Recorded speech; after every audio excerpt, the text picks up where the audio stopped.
No dobre, takže ja teraz neviem, kde som skončil. Ja už som robil popredu nejaké veci. Takže vlastne to pozadí už máme vlastne vykreslené. Už to vyzerá dobre. To už by som nechal tak. Teraz by som tam pridal ešte, teda to svetlo už mám, to som myslím, že aj v tom treťom dieli už robil. No takto. Ešte sem by som dal nejakých vtákov napríklad. To urobíš vlastne tak, že si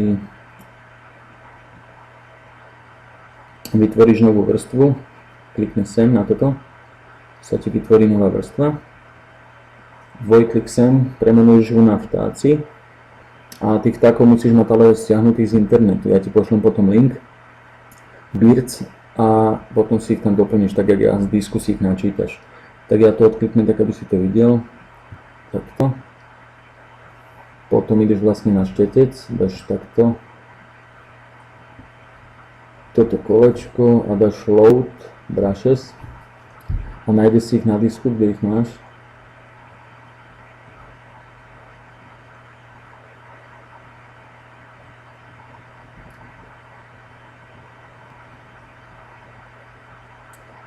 Toto všetko sú vidíš, také kokotiny proste. Tu mám napríklad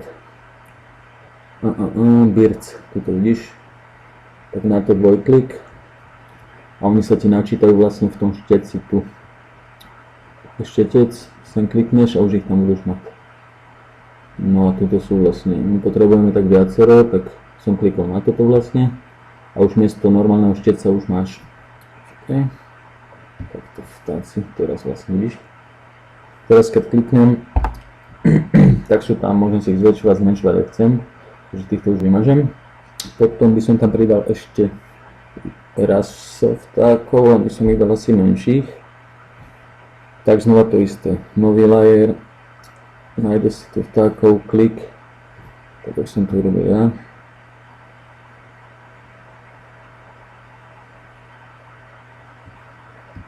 Vtáci, toto. Takto. Taký istý vlastne som ich skopírovali, dal som edit a dáš to na free transform, tuto. A už ich len zmenšíš proste, tak aby to vyzeralo, že vyletujú vlastne z toho lesa. Tu máš vlastne, tu je potom to svetlo, ak na to pozerám, tak toto je bez svetla, do svetlom. Asi by som umiestnil tých vtákov alebo to svetlo inde, aby boli trošku viac takí tmavší. Tak vyskúšam najprv svetlom pohnúť, takže tým pádom si musím označiť svetlo najprv, až potom s nimi hýbem. Už to je svetlo, tak svetlo by sme dali, skúsili dať, no tak to možno vyššie by to bolo ešte lepšie. No jasne. Tak, toto je.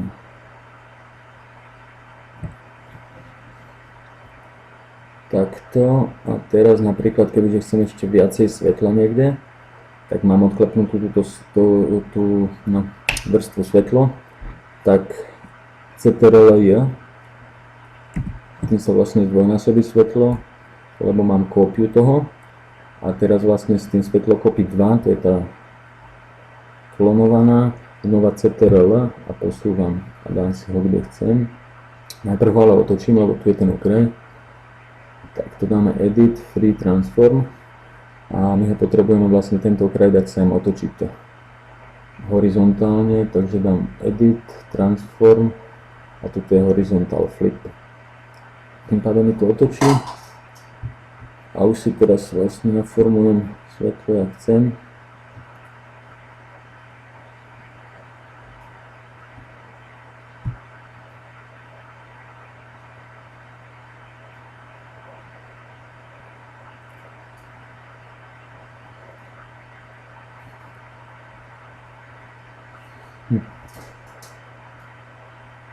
No, vidím to asi takto. Takto.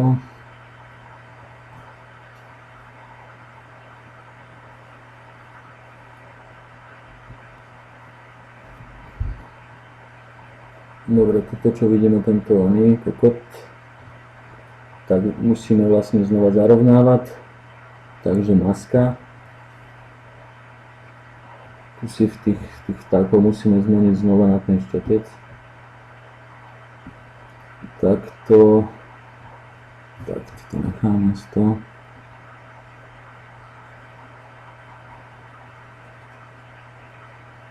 Tuto keď to chceš dať, čím ju máš menšiu, tým ostrejšie hrany to robí vlastne, takže my keď to chceme tuto vlastne úplne tak dostratená, tak musíme ju robiť väčšiu.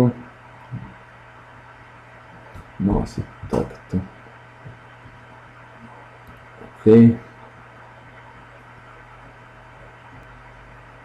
Ešte tak to úplne jemne teraz robí vlastne do detailu, presne tak len to posúva a tým to vlastne krásne nadpojíš. No takto presne. Dobre, takže toto máme, ďalej ideme na malú. Si priblížim. Teraz ideme vlastne ju, mám povedať, retušovať.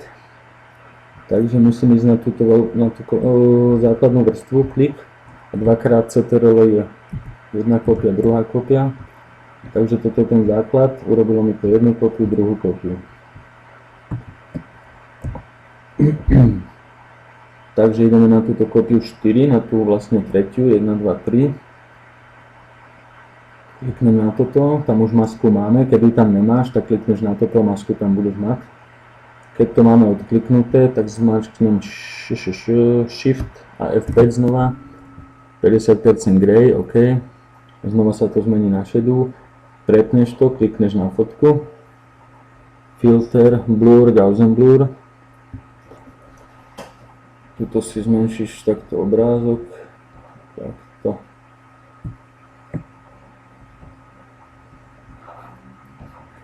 Tu aby si videli, aký rozmaz toho liští, tak toto je základ. Tuto u toho by som dal, neviem, asi na tých 7,6, tým viac sa mi vlastne rozmaže pozadie.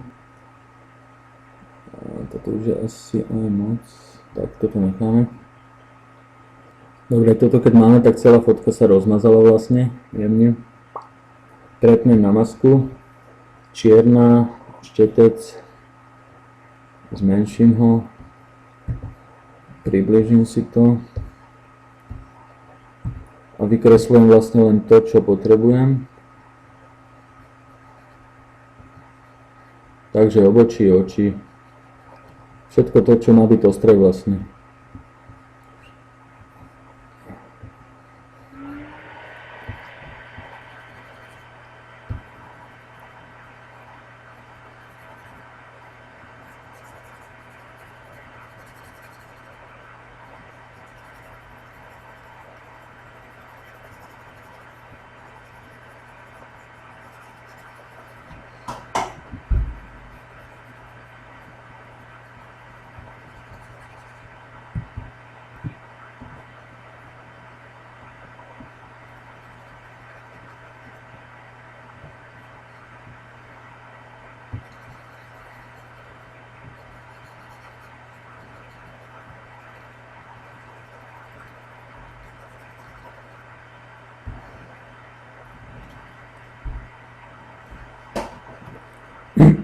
Teraz sa toto v rýchlosti zväčším to ešte.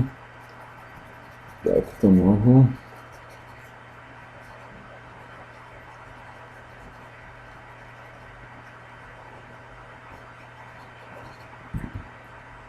Dobre, teraz vlastne vidíš, že je ostrá a toto pozadie, tu kríky sú úplne rozmazané. Takto, takže teraz vlastne Z a V. Toto je Z a toto je bez. Takto. Toto približím, tak malá je vlastne ostrá, to vidíš. Takto. Teraz som si všimol ešte jednu takú halus tuto, toto je tuto. Tie gatie natáhnené proste vyšší. No takéto veci. To je taký detail, ale proste chápeme sa. Tuto vlastne, teraz keď máš tie 3 vrstvy, tak potom to ešte som zabudol, drž CTRL a zmačkni Ečko.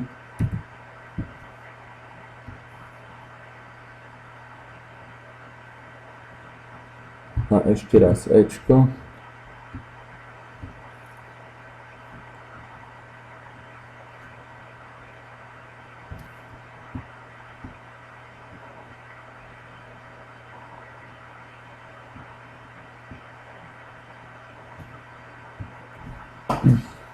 Dobre. Takže toto, no teraz to budem robiť na odhad, lebo si nepamätám jak. Takto by to malo byť. A teraz si vlastne ideme označiť. Zoberiem pero. Takto. Potrebujeme v podstate toto natiahnuť hore.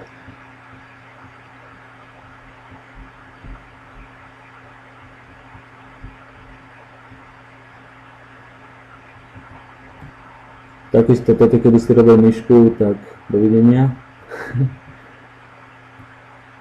Toto je úplná katastrofa myškou robiť. Teraz keď sa to spojí, posledný klik. Dobre. Takto a dáme make selection. OK. Teraz dáš layer, new layer, layer via copy. Dobre, už ho tam máme. A teraz vidím, či to pôjde takto. Dám free transport.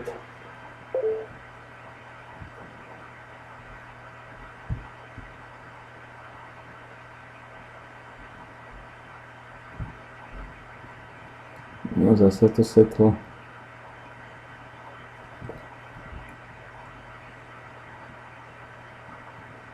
No, pekne.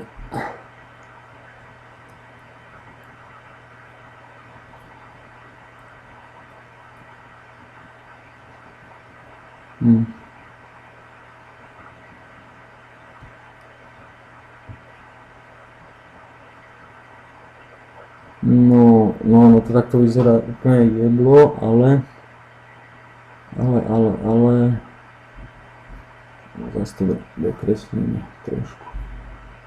Takto opacity si zmenší, aby to znova presvítalo. Takto. Tu vytvoríme masku. Máme. Takto čierna.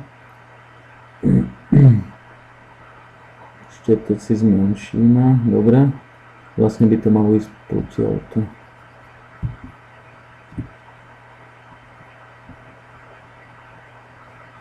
Čím viac ja na to pero tlačím, tak tým proste viac zaberám. Takže to úplná paráda je to, tak ako by si to vážne robil ceruskou.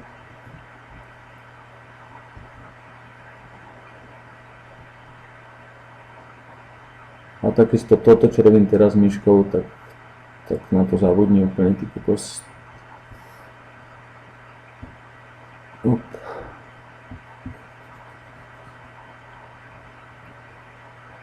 Teraz vlastne jemne, pozri, vidíš, jemne tlačím na pero, úplne jemne, a čo pritlačím viac, a robí to len takú vlnu. To je no ocite proste. Na to by si tak týždeň zvykala. Už nevymeníš tablet za myšku, tomu ver.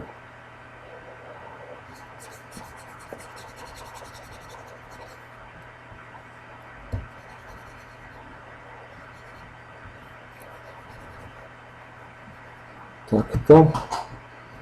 V podstate, aha, toto by bolo. My musíme ešte tu sú nedostatky. Lebo, keď to dám takto, vidíš? Takže toto ešte natiahnuť potrebujeme a toto. Možno ešte viacej. Takže znova z masky na obrázok, lebo ho zväčšujeme. Edit, free transform a dáme pavučinu.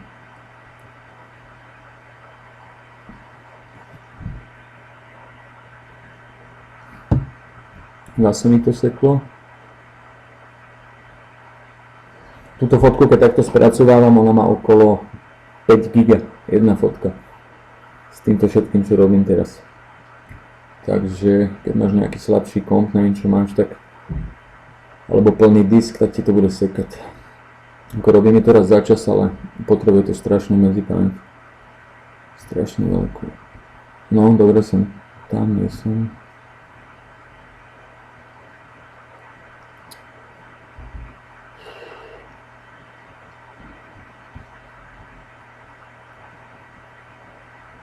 Ty kokos, je to možné.